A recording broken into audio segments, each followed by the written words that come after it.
Məlhəm klinikasından şikayət var. Bu barədə indi videonu sizə təqdim eləyəcəm. TikTok platformasında 365 gün info saytının platformasında mən buna rast gəldim və ajansaz olaraq da biz sorğu verdik Məlhəm klinikasına. Çox maraqlıdır ki, klinika tərəfindən bu məlumat izlənildi və eyni zamanda məlumat oxundu, amma cavab vermədilər. İndi sizə o videonu təqdim eləyirəm. Bir hissəyə baxa bilərsiniz qısa olaraq. İzləyicilər, Bakıda Məlhəm klinikasında ölüm hadisəsi baş verib. Həkim səhərkarlığından mədə-altı vəzindən müalicə zamanı xəstənin sağlam durumda olduğu halda ölüm hadisəsi baş alıb gedib.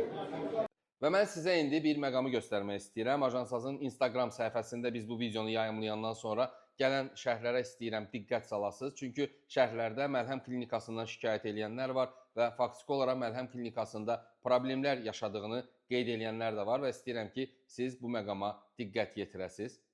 Qeyd eləmək istəyirəm ki, Məlhəm klinikasından olan bax bu şikayətlə bağlı bizim sorğumuz cavablandırılmadı, amma maraqlıdır ki, Məlhəm klinikası onların fəaliyyəti ilə bağlı şikayəti təqdim edən media orqanına yox, digər media strukturlarına cavab verməyə üstünlük veriblər. Amma bütün hallarda istərdik ki, bizim sorğumuza Məlhəm klinikasına cavab versinlər və həqiqətən də Məlhəm klinikasında ölüm faktının olması, əməliyyatın həyata keçirildiyi zaman ölüm halının baş verib verməməsi, bu həkimin səhlənkarlığı ucbatından həyata keçirməsi və yaxud da ki, özlərinin də digər mətbu orqanda açıqladığı kimi məhz xəstənin problemi kimi göstərdikləri məsələ ilə mi bağlıdır, yoxsa yox? Yəni, Məlhəm klinikası onların müəssisəsində, sağlamlıq müəssisəsində ölüm faktının baş verməsini necə qiymətləndirir və bu məsələyə münasibətləri nədən ibarətdir?